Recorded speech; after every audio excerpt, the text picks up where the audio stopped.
नमस्कार विद्यार्थ्यांनो, आज आपल्याला 8वी कविता माय ही अभ्यासायची आहे।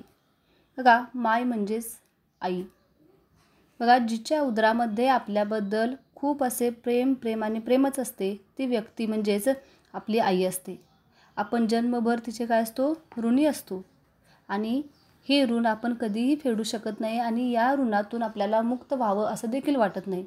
म्हणजे बघा, आपल्याबद्दलची तळमळ, आपल्याबद्दलची काळजी ही आईला नेहमीच असते आणि आपल्याला देखील तिच्याबद्दल खूप आदर वाटत असतो, खूप प्रेम वाटत असतं। आपली आई ही काय असते, आपला पहिला गुरु असते असं आपण मानतो किंवा असतेच। म्हणजे कसं आहे, या जगात आल्यानंतर आपल्याला प्रत्येक चांगल्या गोष्टी शिकवणारी ही आपली आईच असते। अशाच प्रमाणे बघा, इथं कवी स ग पाचपोळ यांनी काय केलेलं आहे की माय या कवितेमध्ये आपल्या आईबद्दलची किंवा आईबद्दलची जी आपल्या मनामध्ये असणारी किंवा मुलाबद्दल आईला वाटणारी तळमळ, आणखी मुलाच्या मनामध्ये आईबद्दल असलेलं प्रेम किंवा काळजी ही या कवितेतून आपल्याला सांगण्याचा प्रयत्न केलेला आहे। बघा कविता, ऐका म्हणा वाचा, हंबरून वासर आले चाटते जव्हा गाय, तिच्या मंदी दिसते मले तव्हा माही माय। बघा, कवी काय सांगतात की ज्यावेळी हंबरून गाय काय करते, आपल्या वासराला चाटत असते, त्याच्यावर प्रेम करत असते किंवा तिच्यावर तिची माया दाखवण्याचं हे एकच मार्ग असतो की ती आपल्या वासराला चाटण्याचं कार्य करत असते। आणि त्यावेळी काय होतं की कवीला इथं ज्यावेळी ही गाय आपल्या वासराला चाटत असते त्यावेळी त्या गायीमध्ये त्याला काय होतं की आपली आई दिसते असे इथं कवी सांगतात। तिच्यामध्ये दिसते मले तव्हा माही माय, म्हणजे ज्यावेळी आपली गाय किंवा गाय आपल्या वासरावर प्रेम करत असते त्यावेळी माझ्या आईची मला आठवण येते आणि त्या गायीमध्ये जणू काही माझी आईच मला दिसू लागते। फन काट्या एचायले माय जाय राणी, पायात नसे वाहन साधी हिंडे अनवानी, इचू काट्याले बी तिचा मोजत नव्हता पाय। बघा काय सांगितले की फन काट्या एचायले माय जाय राणी। बघा, अतिशय गरिबीची परिस्थिती असणार आहे। काय सांगितले कवीने की फन काट्या म्हणजे जळणाची लाकडं वगैरे जे असतात ती ज्यावेळी ती वेचण्यासाठी राणी जायची त्यावेळी तिच्या पायामध्ये साधं वाहन देखील म्हणजे चपला देखील नसायच्या, ती अनवाणी फिरत असे, म्हणजे बिना चप्पलचं फिरत असे किंवा हिंडत असे आणि ते जळणाची लाकडे एकत्र करण्याचं कार्य करत असते। आणि त्याचवेळी बघा, आपल्याला माहिती आहे की जंगलामध्ये असो किंवा वनामध्ये किंवा रानामध्ये विंचू आता इथं सांगितले बघा, इचू काट्याले बी तिचा मोजत नव्हता पाय, म्हणजे मला माहिती आहे की शेतामध्ये अनेक छोटे छोटे प्राणी असतात, त्यामध्ये विंचू हा चावल्यानंतर अतिशय कळ येत असते आपल्याला किंवा खूप वेदना होत असतात।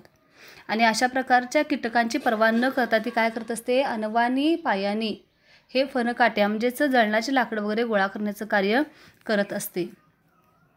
सुट्टीमंदी जेव्हा मी येत होतो घरी, उसनं पासनं आणून खाऊ घाले नाना परी, करू नको घाई म्हणे पोटभर खाय। बघा, या 3 लाईनवरून किंवा 3 ओळीवरून आपल्या लक्षात येतं की या कवीची परिस्थिती अतिशय बिकट, अतिशय गरिबीची आहे। म्हणजे दररोज जळणाची लाकडं गोळा करणं आणि मग आपला उदरनिर्वाह करणं किंवा आपल्या घरातील जे अन्न काय करणं शिजवण्यासाठी या लाकडांचा उपयोग करणं, म्हणजे हे सगळं केल्याशिवाय काय होणार होतं की घरामध्ये अन्न शिजत नसेल किंवा अशी परिस्थिती, म्हणजेच काय एकंदर आपल्याला लक्षात येईल की ही त्यांची परिस्थिती खूपच गरिबीची होती। आणि जेव्हा कवी सुट्टीमध्ये घरी जायचे तेव्हा काय करायचे आई की उसनं पासनं म्हणजे शेजारील लोकांच्याकडून त्यांच्यापासून उसनं काहीतरी खाऊ आणून कवीला द्यायची। म्हणजेच बघा, लक्षात येईल की त्यांच्या घरी इतकी गरिबी होती की त्यांना जे हवं ते खायला देखील मिळत नसायचं, हे आपल्याला इथं लक्षात येतं। बघा, त्या कवीची आई काय करायची तर शेजारच्या घरातून उसनं काहीतरी आणून काय करायची, आपल्या मुलाला द्यायची। आणखी काय म्हणायची की करू नको घाई म्हणे पोटभर खाय, ती कवीला सांगायची की अजिबात घाई करू नको, तू शिस्तीत पोटभर खाऊन घे म्हणायची। बाप महा रोज लावे मायेच्या मागं टुमणं, बस झालं शिक्षण याचं घेऊ दे हाती रुमणं, शिकून शानी कुठं मोठा साहेब होणार हाय। बघा, काय सांगितले की घरची परिस्थिती अतिशय गरिबीची असल्यामुळं मुलांचं शिक्षण वगैरे हे खूप लांबची गोष्ट असते। म्हणजेच काय तर आपल्या मुलांना मोठं होऊन आपल्या हाताखाली यावं, आपण जे काम करतो ते काम करावं आणि 4 पैसे मिळवावेत, ही काय असते आईवडिलांची म्हणजे इच्छा असते। साधारण वडिलांची जर इच्छा असते की बाबा आपल्याला शिक्षण घेऊन कुठं मोठा साहेब व्हायचा आहे, त्यापेक्षा काय कर की आपल्याला हातभार लावा असं इथं वडिलांना इथं सांगायचं आहे बघा या ओळीतून. की त्यामुळे काय करायचे की या कवीचे वडील तिच्या आईच्या पाठीमागं सारखं म्हणजे टुमणं लावायचे. म्हणजे काय सतत त्यांची मागणी काय असायची, तर आता आपल्याला मुलाचं शिक्षण बंद करून त्याला आपल्या हाताखाली काम करायला घेतलं पाहिजे. काय सांगितले बघा की घेऊ दे हाती रुमणं. म्हणजे रुमणं म्हणजेच काय बघा, शेतामध्ये जी अवजारे वापरले जातात, नांगर, कुळप वगैरे यांचा जो दांडा किंवा यांची जी मूठ आहे त्याला तर रुमणं म्हटलं आहे बघा. की आता शिक्षण घेणं बंद करून काय करायला पाहिजे, त्याला शेतामध्ये काम करायला नेलं पाहिजे. कारण काय बघा, आपल्याला कुठं हा शिकून याला कुठं साहेब वगैरे करायचं नाही आहे. त्यामुळे यानं काय केलं पाहिजे की आपल्या शेतामध्ये कष्ट करून आपल्या घराला हातभार लावला पाहिजे, असं इथं वडिलांची इच्छा आहे असं कवी सांगतात. माय म्हणे तुम्हाले माया गयाची हाय आन, भलतं सलतं सांगून त्याचे भरू नका कान, भरून येतं डोळ्यात तिच्या तापी पूर्णा माय. बघा, ज्यावेळी वडील आपल्या बायकोला म्हणजे कवीच्या आईला सांगतात की आता याचं शिक्षण वगैरे बस करूया, आता याला काय करूया, शेतामध्ये कष्ट करायला घेऊन जाऊया आणि त्यामुळे काय होणार आहे, आपल्याला थोडाफार हातभार मिळणार आहे. पण हे ऐकल्यानंतर कवीची आई काय म्हणते बघा की जेवढं आपल्याला इथं कष्ट करायला लागतं किंवा आजपर्यंत आपण केलेलं आहे तितकं कष्ट आपल्या मुलाला पडू नये, म्हणून त्यानं काय करावं की पुढं शिक्षण घ्यावं अशी तिची इच्छा आहे. म्हणून ती सांगते की माया गयाची हाय आण, म्हणजे काय सांगते की माझ्या गळ्याची तुम्हाला शपथ आहे, मी तुम्हाला शपथ घालते की त्याला भलतं सलतं सांगून म्हणजे उलटसुलट काहीतरी सांगून त्याला शिक्षणापासून वंचित ठेवू नका किंवा दूर करू नका, त्याचं काही कान भरू नका, त्याला उलटसुलट वगैरे काही सांगून त्याचं शिक्षण बंद करू नका. आणि ते काय बघा की त्याला शिक्षण घेऊ द्या, म्हणजे जे कष्ट जी मेहनत आम्हाला करावी लागते ती पुढील आयुष्यामध्ये त्याला करावी लागू नये अशी इथं कवीच्या आईची इच्छा आहे असं आपल्याला लक्षात येतं. बघा, भरून येतं डोळ्यात तिच्या तापी पूर्णा माई. आता तापी पूर्णा ह्या काय नद्यांची नाव आहेत. म्हणजे काय आलेलं आहे की हे सांगता सांगता कवीच्या आईच्या डोळ्यामध्ये अश्रू व्हायला लागतात. म्हणून इथं कवीने काय वापरलं बघा की तिच्या डोळ्यामध्ये तापी पूर्णा माई येऊ लागतात, म्हणजे तिच्या डोळ्यातून अश्रू वाहू लागतात.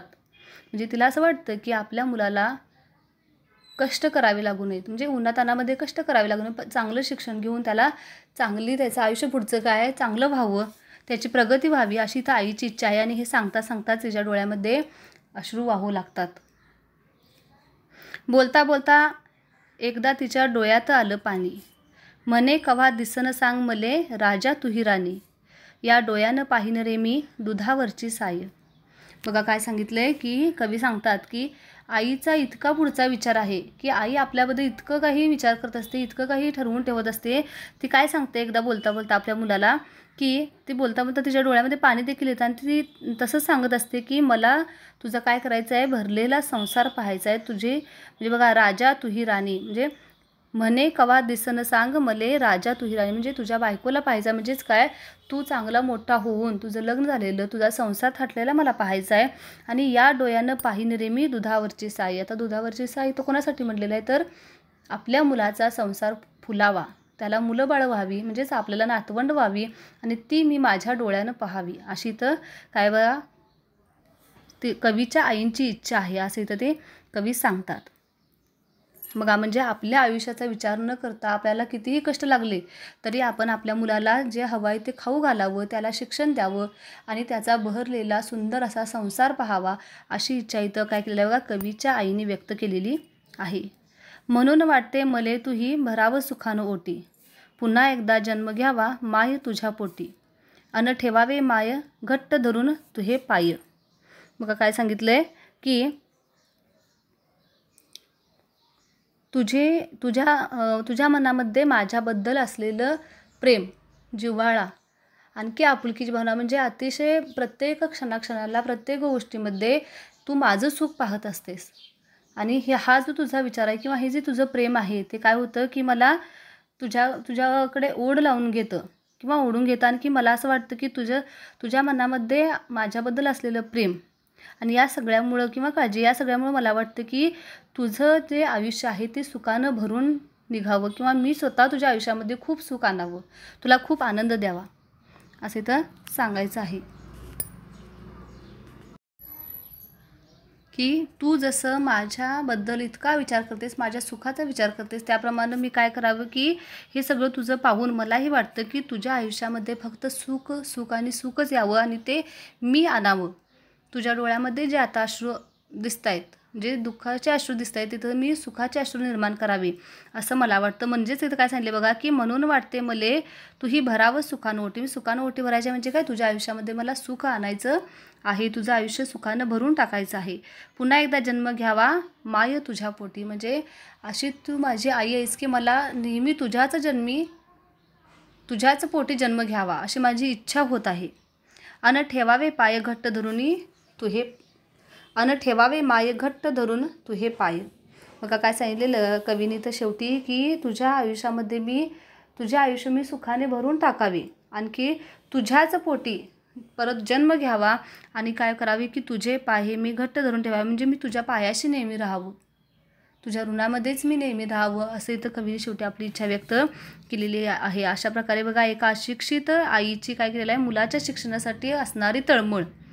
म्हणजे आपल्याला कितीही रात्रंदिवस जरी कष्ट करावे लागले तरी कष्ट करण्याची तयारी असावी, पण आपल्या मुलाला मात्र काय हवं की त्याची प्रगती व्हावी, त्याचं शिक्षण पूर्ण व्हावं आणि त्याच्या वाट्याला फक्त सुखच यावं अशा प्रकारची कृतज्ञतेची भावना या कवितेतून कवीने इथं व्यक्त करताना आपल्याला दिसून येतं. मग माय या कवितेमध्ये काय केले, आपल्या मुलाबद्दल आईच्या मनामध्ये असलेली तळमळ इथं कवीने व्यक्त करण्याचा प्रयत्न केलेला आहे. अशा प्रकारे आपली ही कविता शिकवून झालेली आहे बघा. त्यावरील पूर्ण जो स्वाध्याय आहे तो तुम्ही पूर्ण वहीमध्ये लिहायचा आहे बघा. प्रश्न क्रमांक 1, 2, 3, 4, 5 आणखी 6 हे सगळे प्रश्न सोडवणे आवश्यक आहे.